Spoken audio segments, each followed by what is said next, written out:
La llamada no era para Lara. Estaba en su workstation, revisando números en su laptop, cuando el teléfono le avisó de una llamada entrante. Papá, su padre, apareció en la pantalla. Ese nombre, que antes era puro confort, últimamente se había vuelto un símbolo de deber. ¡Qué vaina! Lara contestó, pero del otro lado, nada. Al principio, pensó que era mala señal, típico.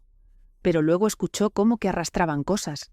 El sonido clarito de una silla moviéndose en un piso duro. Y después un suspiro. Entonces, la voz de su papá se hizo escuchar, diciendo que Lara era una decepción, y que nunca iba a lograr nada. A Lara le cayó un balde de agua fría. Se quedó tiesa, con el teléfono pegado a la oreja. Su mamá, Beatriz, habló después. Su voz era más suave, pero igual de filosa, sugiriéndole a Alistair, su esposo, que Lara se las estaba arreglando más o menos bien, mencionando que podía cubrir la hipoteca. Papá descartó eso de una, diciendo que era lo mínimo que esperaban, después de todo lo que le habían dado. Se preguntó si estaba orgulloso de ella, considerando su existencia un error y una continua fuente de decepción. Encima comentó sobre cómo Lara se creía exitosa, concluyendo que nunca sería más que un hazmerreír, un tropiezo. Esas palabras le pegaron duro a Lara. Se le secó la boca y apretó el teléfono con más fuerza. Sintió unas ganas locas de colgar, de gritar todo su malestar, pero se quedó paralizada, sin poder moverse ni respirar. Papá siguió, comentando que Lara tenía suerte de que la consideraran parte de la familia, y cuestionó para qué seguía esforzándose, si nunca iba a encajar de verdad. Ahí, Lara se dio cuenta. Su papá no había querido llamarla o ella. Se le había olvidado colgar una conversación anterior, y ¡pum!, la llamada se cortó. El silencio que quedó en su apartamento se sintió pesadísimo. El corazón le latía a 1000. Lara se quedó sentada sin moverse un buen rato, con la mirada perdida. Durante los últimos 6 años, ella había estado pagando la hipoteca de ellos, calladita. Sus padres creían que los pagos iban a una institución financiera, sin tener ni idea de que era Lara quien se aseguraba de que no perdieran su casa. A través de Apex Solutions, una firma de inversión que montó con su asesor financiero, ella había comprado la hipoteca al banco cuando estaban a punto de que se las quitaran. Ellos ni se habían fijado en los detalles de los papeles y seguían en la inopia sin saber nada de su ayuda financiera. Lara ahora entendía que, incluso si lo hubieran sabido, su actitud probablemente no habría cambiado ni un poquito. Toda su vida, Lara se había matado tratando de ganarse la aprobación de su papá. Se había esforzado más que nadie, había subido en su carrera y ganado más plata de la que él jamás vio. Y aún así, sus esfuerzos nunca eran suficientes. Esta revelación, sin embargo, fue un antes y un después. Lara respiró lento, con las manos firmes mientras abría su laptop. Abrió el folder digital que contenía los contratos de la hipoteca, los registros de pago y las escrituras de propiedad. Papá la veía como una fracasada, una don nadie. Pronto iba a descubrir cuánto había dependido de ella todos estos años. En una semana le esperaba una sorpresa de las grandes. Lara no durmió esa noche. Estaba acostada en la cama con la mirada fija en el techo y las palabras de su papá dándole vueltas en la cabeza. Fue un error que nunca debió ocurrir. No era solo lo ofensivo de la frase, sino la convicción en su tono, como si fuera una verdad irrefutable, no una opinión. Su existencia parecía ser vista como una molestia. Esto no era algo completamente nuevo para Lara. Su papá rara vez la elogiaba. Incluso de niña, tenía que luchar por su aprobación. Sacar buenas notas era lo mínimo. Los ascensos en el trabajo eran simplemente lo esperado. Comprar su primera propiedad fue considerado un desperdicio de dinero. Todos sus logros eran ignorados o criticados. A pesar de esto, Lara se aferraba a una pequeña esperanza de que con suficiente esfuerzo podría cambiar su perspectiva. Esa esperanza se apagó de golpe al escuchar la conversación telefónica que no era para ella. Para cuando salió el sol, el dolor de Lara había disminuido, reemplazado por una especie de desapego. Se levantó de la cama, se preparó un café bien cargado y se sentó en su workstation. La luz de la pantalla de la laptop le iluminaba los ojos cansados, mientras abría la carpeta etiquetada Apex Solutions. Dentro estaba el archivo de propiedad 7B, perteneciente a la casa de sus padres. La hipoteca que ellos creían estar pagando estaba, de hecho, registrada a nombre de ella. El banco se la había transferido a Apex Solutions varios años atrás, cuando sus padres estaban al borde de la ejecución hipotecaria. En ese momento, Beatriz se había contactado a Elara, desesperada, pidiéndole ayuda. Papá, consumido por el orgullo, se había negado a pedir ayuda. Sin embargo, Elara había intervenido. Había montado un sistema donde sus padres pensaban que sus pagos iban al banco. Pero cada envío en realidad se depositaba en su compañía de responsabilidad limitada. Elara cubría la mayor parte del gasto mensual. Durante 6 años había contribuido con miles cada mes para asegurarles una vida cómoda, sin pedir reconocimiento ni gratitud. Sin embargo, sí esperaba un nivel básico de respeto.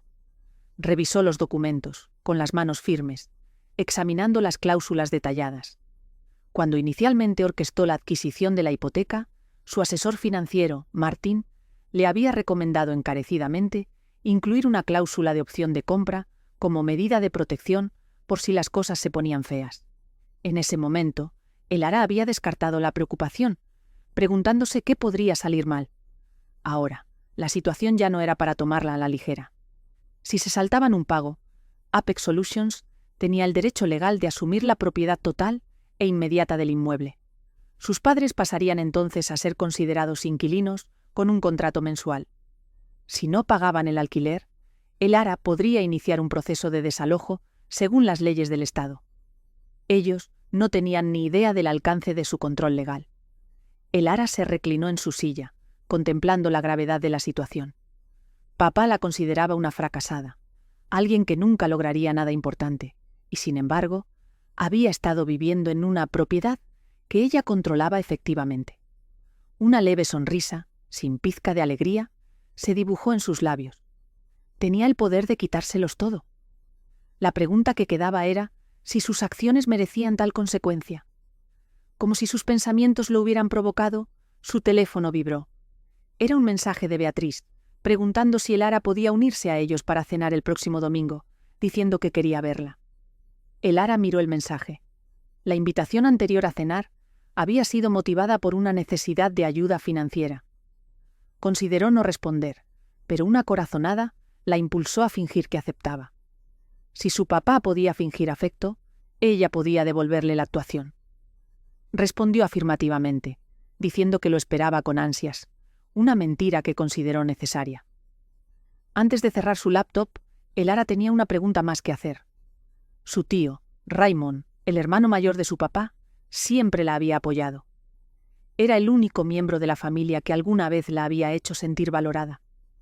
Elara le envió un mensaje de texto, preguntándole si alguna vez había escuchado a su papá hacer comentarios raros sobre ella. La respuesta de Raymond fue casi inmediata. Indicó que necesitaban tener una conversación seria, revelando que la situación era peor de lo que Elara imaginaba y que había dudado en contárselo. La aprensión de Elara creció. ¿Qué más habían estado diciendo sus padres? El teléfono sonó y ella contestó rápidamente. Al contestar, Raymond suspiró y dijo que había guardado silencio por demasiado tiempo, pero los eventos recientes lo obligaban a hablar. Elara se preparó para su revelación. Después de una pausa, Raymond reveló que sus padres no solo hablaban mal de ella en privado, habían estado tramando un plan. Papá había estado investigando las finanzas de Elara, convencido de que les estaba ocultando bienes. Le había dicho a Beatriz la semana anterior que si Elara no les daba más dinero voluntariamente, encontrarían la manera de obligarla. Una oleada de rabia recorrió a Elara. Preguntó cómo pensaban obligarla. Raymond mencionó la intención de papá de contactar al empleador de Elara para desacreditarla, posiblemente incluso denunciándola a las autoridades fiscales para una auditoría. Una ira fría e intensa se instaló en ella. Sus padres no solo eran desagradecidos o crueles, estaban dispuestos a hundirla por dinero. Elara respiró lentamente, apretando los puños. Le pidió un favor a Raymond y él aceptó de inmediato. Necesitaba pruebas. Elara no estaba segura de los planes específicos de sus padres, pero una cosa era evidente. La subestimaban.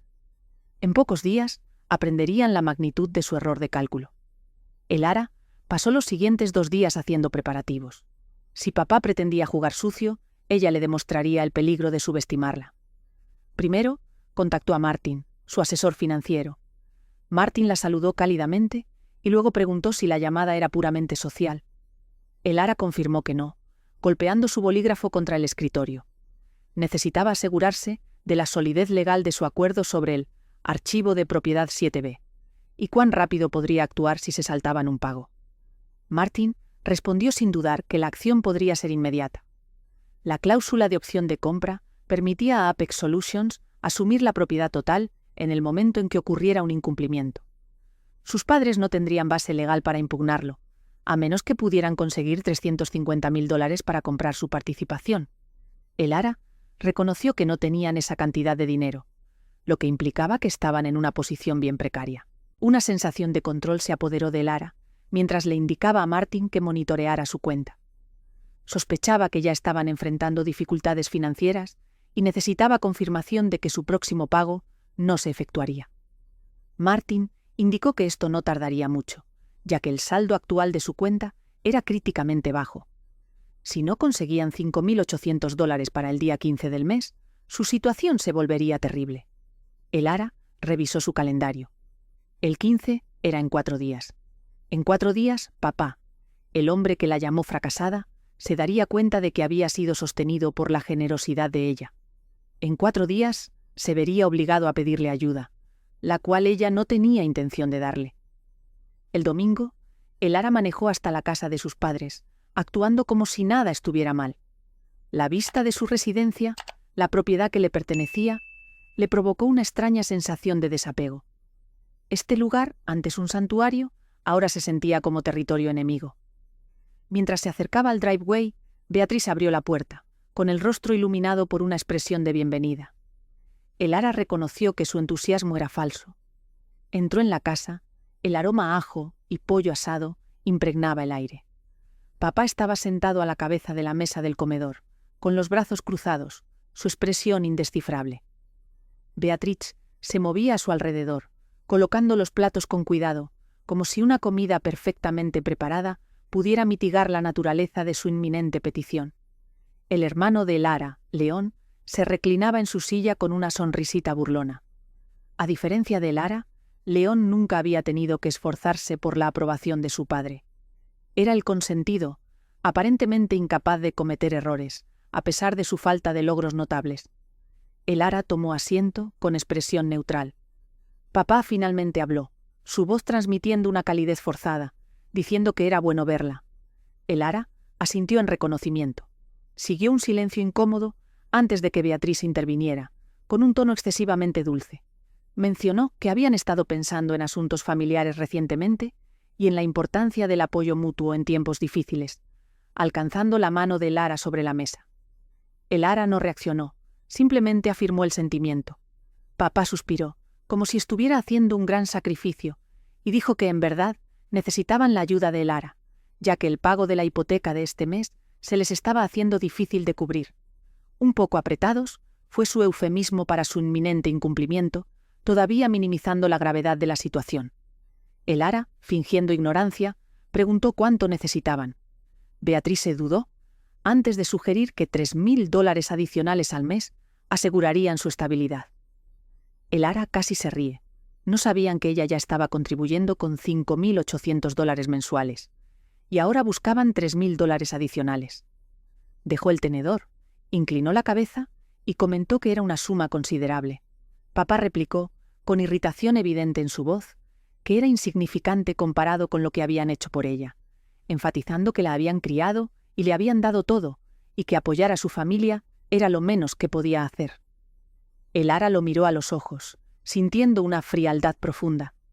Estas eran las personas que la habían ridiculizado en privado, el padre que la había llamado fracasada, mientras vivía gracias a su apoyo financiero. Tomó un sorbo lento de agua, manteniendo una expresión controlada, y dijo que consideraría su petición. Beatriz expresó alivio, agradeciendo a Elara y diciendo que sabían que podían contar con ella. Elara logró sonreír, consciente de que en 3 días lo perderían todo. Esa noche, Elara recibió una llamada de Martin. Le informó que sus padres habían incumplido el pago de la hipoteca. Los fondos no estaban disponibles. A partir de la medianoche de esa noche, Apex Solutions era oficialmente dueña absoluta de la casa. Elara cerró los ojos y exhaló lentamente. El asunto estaba zanjado. Papá, el hombre que la había menospreciado toda su vida, ahora era su inquilino. Martin preguntó si deseaba iniciar el proceso de desalojo. Elara respondió: «Todavía no». Quería observar cuánto tiempo les tomaría comprender la realidad de su situación. Sonrió, mirando una foto familiar enmarcada en su escritorio de hacía años, una época en la que todavía creía que papá era capaz de sentir afecto. «Todavía no», murmuró, decidiendo ver hasta dónde llegarían antes de ceder, porque cederían, y esta vez ella no estaría allí para apoyarlos. Elara no tuvo que esperar mucho. Pasaron 3 días sin comunicación de sus padres, ni llamadas, ni mensajes de texto, ni intentos de invocar la obligación familiar. Elara entendió la razón de su silencio. Aún no se habían dado cuenta de la verdadera situación. Todavía creían que su pago se había procesado y que mantenían el control de sus finanzas. No sabían que la casa que consideraban su hogar ya no les pertenecía.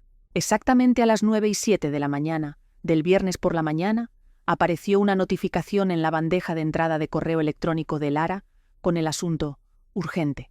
Notificación de incumplimiento. Archivo de propiedad 7B. De Apex Solutions. Departamento Legal». Abrió el correo, experimentando una mezcla de anticipación y satisfacción. El aviso legal era impersonal, formal e inequívoco.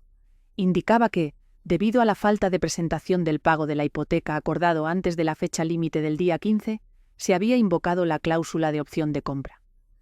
Con efecto inmediato, Apex Solutions era el único propietario del inmueble ubicado en Elm Avenue.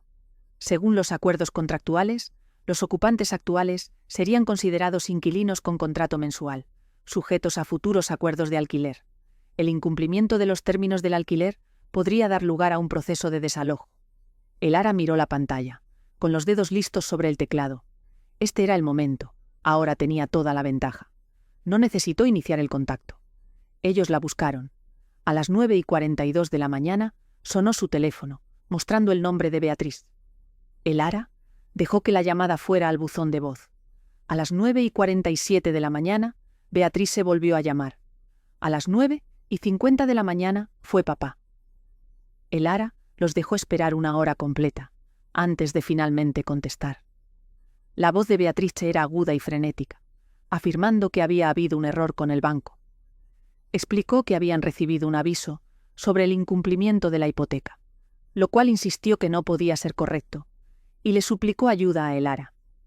Elara se reclinó en su silla, con una lenta sonrisa formándose en su rostro, y dijo que no era un error. Siguió un silencio. Luego la voz de Beatriz, apenas un susurro, cuestionó la afirmación de Elara. Elara repitió, enunciando cada palabra, que no era un error. No habían pagado su hipoteca, y en consecuencia, la casa ya no era de ellos. Después de una pausa atónita, Beatriz, con una risa nerviosa como si fuera una broma, preguntó de qué estaba hablando Elara, afirmando que era su casa. Elara inclinó la cabeza y aclaró que era su casa, pero en el momento en que incumplieron, Apex Solutions tomó posesión total, convirtiéndolos legalmente en inquilinos. La gravedad de sus palabras finalmente hizo efecto. Beatriz se negó la posibilidad, encontrándola imposible. La voz de papá interrumpió, su autoridad habitual teñida de pánico, insistiendo en que la hipoteca era con el banco y que la habían estado pagando durante años. Elara dejó que su afirmación flotara en el aire por un momento antes de soltar la revelación final. No le habían estado pagando al banco. Le habían estado pagando a ella. Se hizo un silencio sepulcral. Luego, la voz baja y aguda de papá acusó a Elara de mentir, con un temblor de miedo audible bajo su tono. Elara suspiró, confirmando que no mentía. 6 años atrás, cuando estaban a punto de perder la casa, ella había comprado la hipoteca. Habían estado enviando sus pagos a Apex Solutions cada mes, creyendo que era un banco, pero era su compañía. Hizo una pausa para darle efecto. Luego dijo que era dueña de la casa, y siempre lo había sido. A Beatriz se le cortó la respiración. Papá maldijo en voz baja. Entonces, el hermano de Lara, Leon, que aparentemente había estado escuchando, se rió. Preguntó si le habían estado pagando el alquiler a su hermana fracasada todo este tiempo, y se burló, sugiriendo que eso explicaba por qué el banco era un desastre, acusando a Lara de probablemente manejar mal los papeles como supuestamente hacía con todo lo demás. Lara apretó la mandíbula, manteniendo la compostura. León siempre había sido arrogante, cruel y creído. Respondió con calma que ya que él pensaba que ella arruinaba todo, apreciaría la siguiente parte. El alquiler vencía en 30 días y si no podían pagar, serían desalojados. Beatriz se comenzó a protestar, pero papá la interrumpió, espetando que era un bluff y que Lara no le haría esto a su propia familia. Lara soltó una risita, preguntando si de verdad no lo haría. Pensó en los años que pasó cubriéndolos, los miles de dólares gastados para mantenerlos cómodos, mientras la menospreciaban en privado. Recordó la voz de su papá en esa llamada telefónica, llamándola un error que nunca debió ocurrir. Consideró sus planes de chantajearla, arruinar su carrera y robarle si no les daba más dinero voluntariamente. Papá siempre la había creído débil. Estaba a punto de descubrir su error de cálculo. Lara dijo con calma que ya había hablado con su abogado. Si no pagaban, se iban. Además, si intentaban alguna manipulación, amenaza o causaban algún daño accidental a la casa, presentaría cargos. Antes de que papá pudiera terminar su sarta de insultos, Lara colgó. En cuestión de minutos, su teléfono se inundó de mensajes. Beatrice suplicaba que Lara no hiciera esto, invocando lazos familiares y sugiriendo que hablaran. Papá le advirtió a Lara que se arrepentiría de sus acciones. León envió un mensaje llamando a Lara una perdedora amargada y patética, y afirmando que encontrarían la manera de recuperar la casa. Lara leyó cada mensaje y luego bloqueó sus números. Había pasado su vida complaciéndolos. Ahora se había acabado. Se reclinó en su silla, mirando por la ventana, dejando que el peso de la situación se asentara. Por primera vez en años, ya no los estaba manteniendo. Finalmente, tendrían que valerse por sí mismos. Si fracasaban, era su problema, no el de ella. Los días que siguieron se caracterizaron por una quietud desconcertante. No hubo llamadas, ni mensajes, ni súplicas desesperadas. Lara había anticipado que Beatriz podría aparecer en su puerta, llorosa y pidiendo perdón. Había esperado que papá reaccionara con ira, intentando intimidarla para que revirtiera su decisión. Había previsto que León tramaría algo para encontrar una laguna legal que les permitiera quedarse con la casa. Sin embargo, ninguno de estos escenarios se materializó.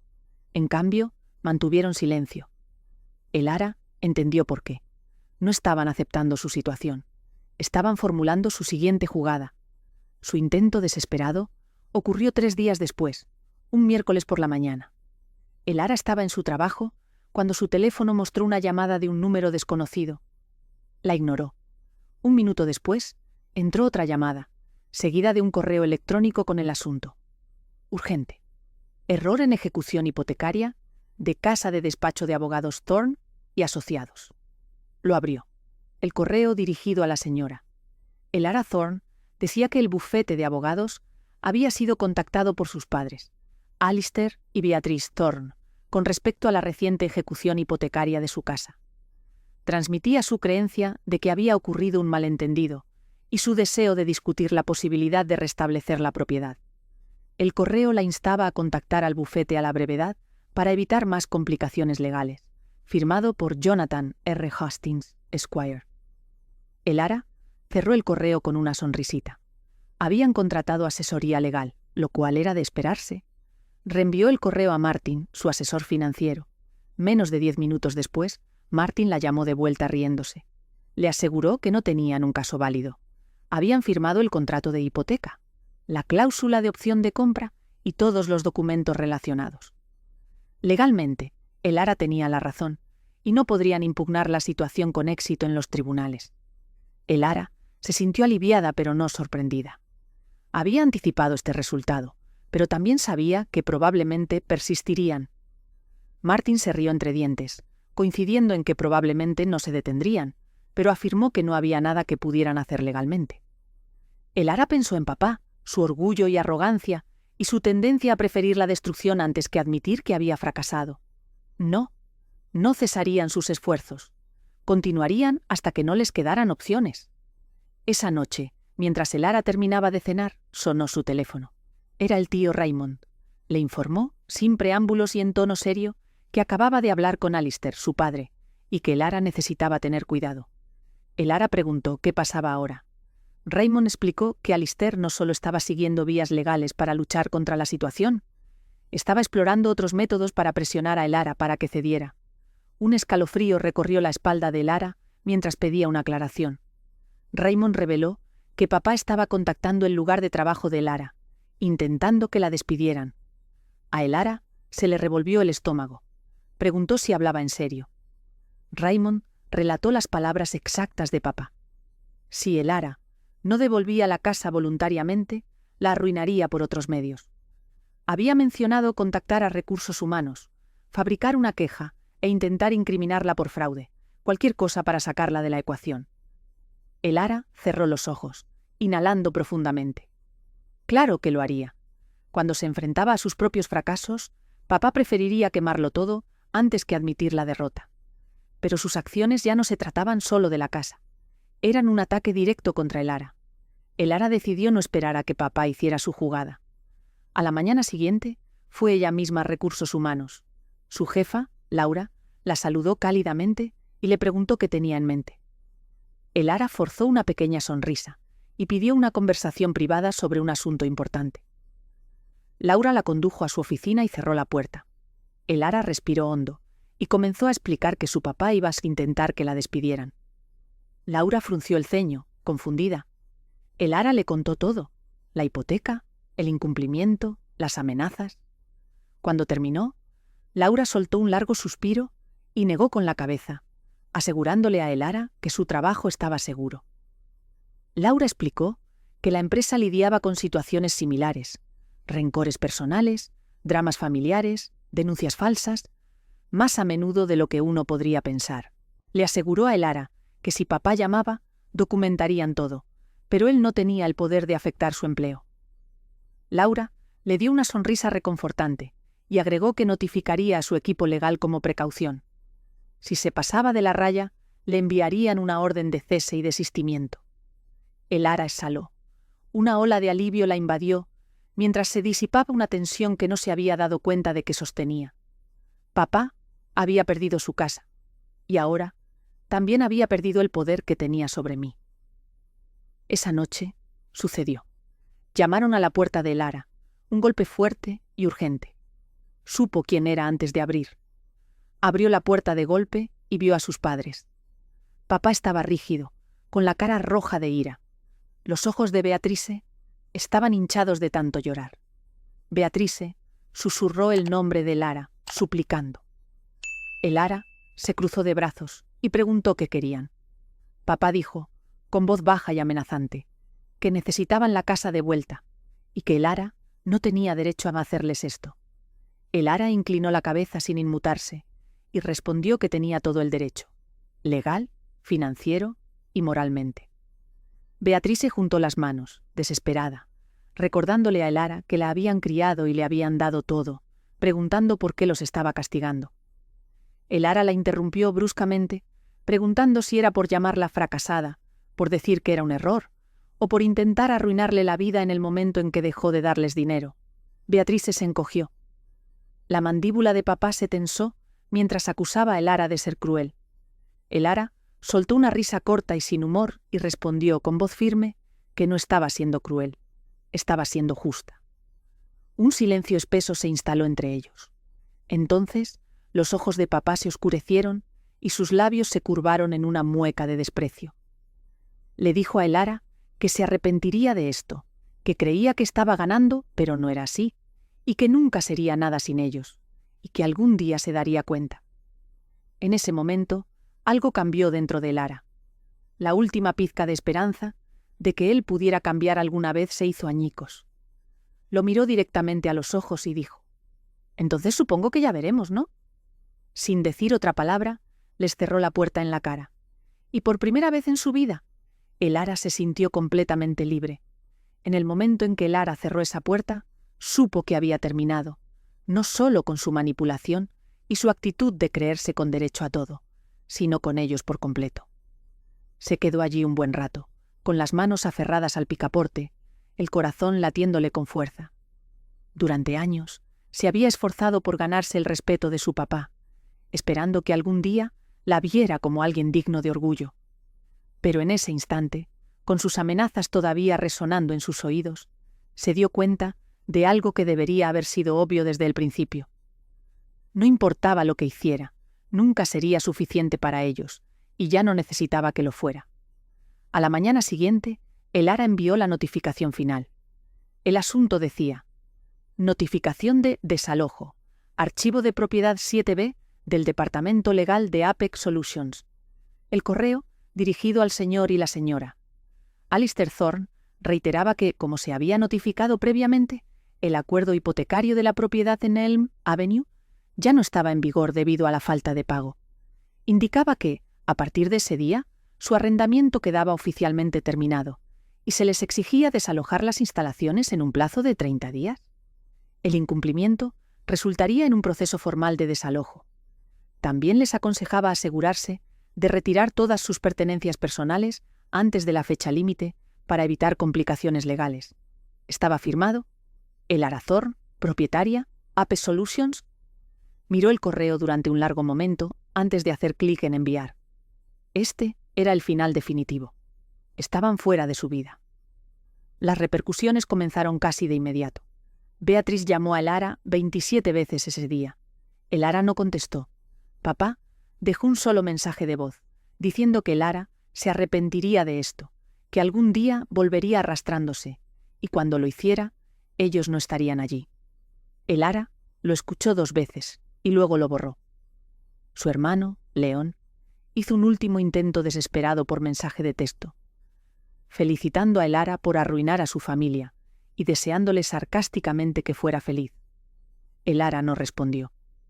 Habían pasado años haciéndola sentir que ella era el problema, que nunca era suficiente, que debería estar agradecida solo por existir en su mundo. Pero ahora, ellos eran los que no tenían casa, y Elara finalmente era libre. Pasaron 30 días. Elara no visitó la casa, no verificó cómo estaban, y no preguntó si necesitaban ayuda. No era necesario. Martin se encargó de todos los detalles. Confirmó que se habían mudado el día antes de la fecha límite, probablemente para evitar la vergüenza de un desalojo formal.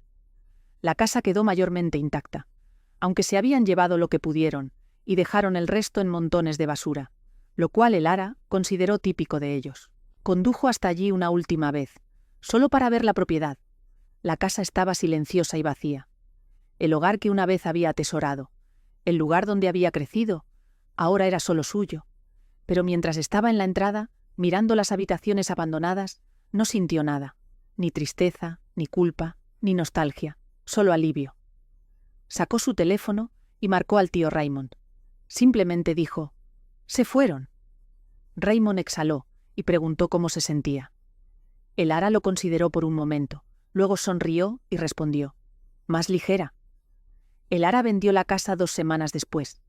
El mercado inmobiliario estaba favorable, y en cuestión de días, la propiedad ya no era suya.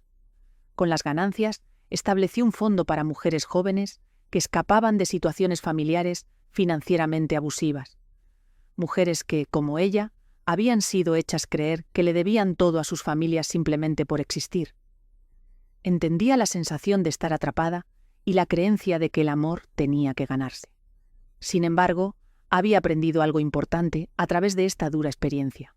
La verdadera familia no se determina por lazos de sangre, sino por quien te apoya genuinamente. Su verdadera familia no eran ellos, era ella misma. 3 meses después, apareció un mensaje en la bandeja de entrada de Elara. Era de Beatrice, suplicando que no sabía a dónde más acudir y preguntando si podían hablar. Elara miró el mensaje durante un buen rato.